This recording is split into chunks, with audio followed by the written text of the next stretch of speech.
Anyway, well, I thought it'd be fun to do, like I say, chat about e-commerce. So here's what I did. Earlier, I went to OpenAI chat and I said, what are the top 5 trends for e-commerce in 2023 that I need to think about? I love what the answers to this question were, right? And so I'm curious to know what you think about them. And whether you would throw anything else on this list, right? So it starts off, as I read it out here, we've got the increased adoption of artificial intelligence and machine learning as number 1. Ironic, given that this is from OpenAI. Love it. So increased adoption of artificial intelligence and machine learning in e-commerce to improve personalized recommendations, search, and customer service. Do I agree with that? Yes, I do. I have to be honest. I don't know about you, but I definitely get that AI is playing a massive part now in e-commerce, and it's playing a bigger and bigger role through, and it's pulled out here, personalized recommendations, which have been around a little while, search and customer service. I do wonder where AI is taking it. I kind of get the feeling that fairly soon AI will just take over e-commerce entirely, and the website is just going to sort of move around you depending on who you are. I'm kind of curious to see where it goes. I really am. So it's an interesting first answer, isn't it? So one of the top trends is the increased adoption of artificial intelligence. The other thing I like about this, of course, is that AI has actually become more accessible with a lot of the software that's out there. I mean, even the OpenAI chatbot is just unbelievable what it can do and how it can help you write content. We use Jasper actually internally to help us with some stuff. So I don't know what you use. If you use AI software and you're up for it, just write in the comments what software you are actually using to help you with e-commerce. I'm really, really curious. Like I say, we use Jasper a lot. I like Jasper. I'm starting to use OpenAI's chat. Not quite sure what I think about their paid system right now. Eventually, they were obviously going to charge you and going to monetize it.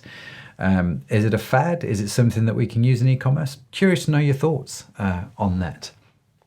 Anyway, let's go back to this list. Number 2, greater use of virtual and augmented reality in e-commerce to enhance the online shopping experience and provide customers with more information about products.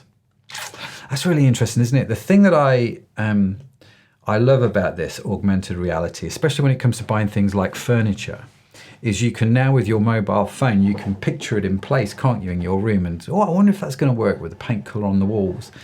I was doing this thing the other day. I was buying some furniture for our new recording studio down at the office. And I'm like, I don't know if that colour chair is going to go with the colour wall that we've got. And so I went to the hardware store where I got the paint from, and I found the paint on their website, found the color sample which was on screen, and assumed, rightly or wrongly, that that was in fact the correct color. Put that in Affinity Designer, which is like a poor man's version of Photoshop, because I refuse to pay the Adobe subscription fees. And so I put it in Affinity, and then I copied and pasted the image of the furniture, and I was like, that actually could work. What I didn't realize, of course, with that particular company, is that, well, I could have just used their augmented reality thing, because my brain just didn't even go that way. I could have just gone, oh, here's a photo, let me see what it's like. So augmented reality is really intriguing, isn't it, to see how that works. Oh, hey, Gioa. I hope I pronounced you. I'm really sorry if I've gone and butchered your name. ChatGPT, but you have to rework it to have the human element. That's very true. It lacks feeling currently. But it's true. But do you think it's going to get there? Because it looks like it's sort of on the right path, doesn't it? So I agree with you, though. It does lack a little bit of that human element. What we don't do with our content is just copy it from places like Chat or Jasper and put it straight out. I think you've got to read it, and you've got to edit it, and you've got to give it your voice, I think. For me, actually, one of the things I like to do to be truly authentic is I like to do videos like this, have conversations with people. We then get those transcribed and create content from that, because then it's got my voice, but that's another story.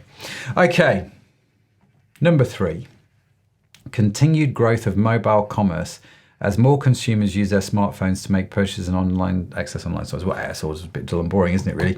I think it's a very true comment. I just think it's a bit 2021, you know. I just think it's a few years behind. But yes, if you are, you know, the last 4 people on the planet that is not thinking about mobile commerce, then just slap yourself in the face. But yeah, I think mobile commerce is important. I think probably what's interesting me more in mobile commerce is how do I want to put it? Is the use of social media in e-commerce, which is now on the mobile phone. So the ability to buy on Facebook and Instagram. I am convinced that you'll be able to buy on TikTok soon, Pinterest, all of these. If it was me, I was running these social media platforms, I would have the ability to buy those products in there, and I would make deals with all the, you know, take a percentage of the sales cut basically. And I think that will be an interesting thing where mobile commerce is concerned. Michael, welcome. Bots, automation, artificial stuff everywhere. Don't you think that at some point we will want to interact with real humans? I actually do, Michael. And I think, not that I'm trying to predict the future, you understand, I'm not that clever. But one of the things that I'm really intrigued with is as the rise of artificial intelligence increases, and it seems to make things in some respects easier over here, I think you'll see a corresponding rise of the small boutique companies. It's a bit like in the UK, there's been there was the rise throughout the 80s, the 90s of the massive supermarket chain, you know, the Tesco's, the Asda, which was owned by Walmart until recently, you know, those kind of things. Which is all about, it's very impersonal, it's all about the commodities. You go in, you go out, it is what it is. But then you've got what can only be described as a massive rise of the deli. Deli Fonseca is my local one. I just love that place. Where you're going to pay 3 times more for a piece of ham than you would, say, in your supermarket, or 5 times the price for some olives. But it's super popular because you get a very different experience. And I think, for me, it's all going to come down to experience, and that human interaction, I think, will be key. Which is why, actually, although it's not on ChatGPT's list, I wonder what the impact of live shopping is going to be. So we were talking about mobile commerce, but I just wonder, like live shopping, you know, not necessarily everybody having a QVC channel, you know, doing that whole all beautifully presented, you know, stages and studios with very carefully scripted sales language to help you buy more. It's one of those where you kind of go, just don't know if I want that kind of thing. But I do think live shopping will have a big impact, and I think actually the ability to go on to a camera, talk to customers like this live on your website, and people can see it and interact with it. It's one of those things I'm super keen to try 2023. It's a personal thing. It's pronounced Joya. Sorry. Oh, I'm Paul's wife. Wife wall construction. Okay, well, hello, Joya. I think Paul's coming around to my house in a few minutes' time, hopefully. And you're right. We need to give out authentic voice. Yes, I think we do. Sorry, I mispronounced your name. That's very, very bad. Very impolite of me. But welcome. It's great to see you again, albeit virtually. So, continued growth of mobile commerce was number 3. Number 4, the expansion of omni-channel retail strategies, with more retailers offering both online and offline sales channels to reach customers. Again, a bit sort of 2019, that, isn't it, really? I don't know if that's really a 2023 thing. I think it's a logical thing to say that with e-commerce, there's going to be a continued merging between the offline and the online, if you have that facility. Now, we're a pure e-commerce business. What I'm not doing is thinking to myself, you know what? I need to go and open 14 stores around the country so I can have an omni-channel retail strategy. At least not yet. Maybe at some point, possibly, I don't know. Would I do that? It's a really interesting question, isn't it? But where I think you can succeed well if you're a business, even if you're a small mom and pop shop, if you've got a store, you can actually do that omni-channel thing really well and integrate your website and your shop super, super well. So is that really a trend for 2023 though? Don't know, Mr. Chat. What's number 5? More emphasis on sustainability and social responsibility in e-commerce as consumers become increasingly concerned about the environment and the ethical impact on their purchases. Again, feels a bit 2019, but I do think it's true. And I think one of the things that we have to do as e-commerce entrepreneurs is obviously take that responsibility very seriously.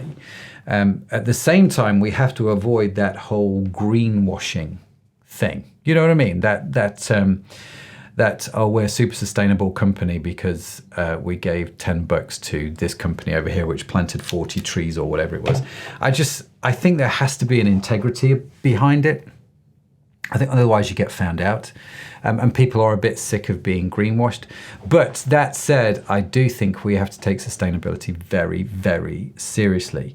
And I think we have to take the responsibility of that for e-commerce entrepreneurs, I think is on our shoulders, and down to the shipping companies we use, the packaging we use, the things that we can control. I mean, I know we're sending stuff out using trucks and so on and so forth. So there is a carbon footprint, but I think, you can argue that we can reduce that and in terms of make it negative just by being a bit smarter. And I think consumers, my experience is, certainly on our sites, consumers are tired of being greenwashed, but they do like genuine sustainability stuff. They do want to feel good about what they're ordering from an environmental point of view. So what I think is going to happen is I think people are going to become better at telling their story. And I wonder, coming back to Michael's point about people wanting to interact with real humans, I do wonder whether increased transparency, both in supply chains and how you do things, will be a good way to win in e-commerce going forward. So I know that Chloe Thomas, for example, has done a whole podcast around sustainability in e-commerce. She's a whole series going on there, which is amazing. And I think more and more things like that are going to happen as consumers become aware. I think transparency will be key. So it won't just be standing on a soapbox and preaching a message. It will be transparency, and people will see that and know that and understand that. So that's what I think. But that's enough about what do you guys think? Any other thoughts? Anything else you want to leave in the comments? Do let me know. Like I say, my first LinkedIn Live. Quite enjoying the experience, if I'm honest with you. It's worked quite well. Although the software that we're using to do the live is not pulling in the comments, which is a shame. So I have to have the screen open as well, which is fine. It is what it is. It is what it is. So not bad for a first attempt. So they are chatbots attempt at answering my question. What are the top 5 trends for e-commerce in 2023? What's missing is probably a bigger question, because I think obviously the thing about chatbot OpenAI is it's scouring the internet, and it's a bit like Jasper, I suppose. It uses data which is several years old to create its answers. I don't actually know with OpenAI how up-to-date its data is to feed the answer. So I'm kind of curious, what do you think is missing from that list on the top 5 trends for e-commerce in 2023? Would you agree or disagree? What else would you add or take away? And I think it's going to be really fascinating, isn't it? Really interesting 2023. For me, the things that I'm really interested in are going to be things like live shopping, super interested in that. Sustainability and the transparency, I think that's important. Understanding how AI impacts my business in e-commerce, but in a way that actually reflects our brand. That, I'm not just going out using, I saw somebody on the other day using OpenAI they transcribed a popular YouTube video, transcribed it, summarized it, and then reshot that video with a new script without really thinking about anything. And I'm like, there's a line, isn't there? I'm not quite sure where that line is and how we could or couldn't cross it. But I don't know if I thought, well, on one hand it's clever, but on the other hand, is that plagiarism? I don't know. So yeah, I'm intrigued to see how AI impacts my business, but in a way that is authentic to us as a company. And the other thing that we're doing this year in our e-commerce business is understanding how we can get products to customers on a worldwide basis faster and better. So we are setting up international distribution centers rather than just distributing from the UK. And we're looking at how we do that internationally in a way that makes sense. So yeah, that's my kind of thinking on 2023. Totally off the top of my head, I've not really thought about it, and I just sort of looked at what ChatGPT's done. Joy, listening to you. Yes, thank you. Is it also available on YouTube, or something will be available offline? Michael, what do you specifically, is this video going to be available on YouTube or something? But we could put it on the eCommerce Podcast YouTube channel. If you want to know what that is, just go to youtube.com/eCommerce Podcast. We're just live streaming it to LinkedIn. And I wonder if LinkedIn will keep the video. I'm fairly sure that they will be on the post. But if they don't, Michael, I will put it on the YouTube channel for eCommerce Podcast. AI and SEO, what are your thoughts about it? Seems like a lot of AI generated content is incoming shortly. It's a really interesting thing, isn't it? Can AI do SEO really well? Here's the thing, right? When it comes to AI, I think AI is super clever, but I think Google's AI will probably be even cleverer. And what I mean by that is, I think you will be able to use AI to help you with SEO. I think it will help you write content. I think it will help you write titles. I think it will help you create engaging content. But I do wonder whether Google will be able to figure that out. And part of me expects Google to penalize it because they seem to penalize anything that is trying to cheat the system.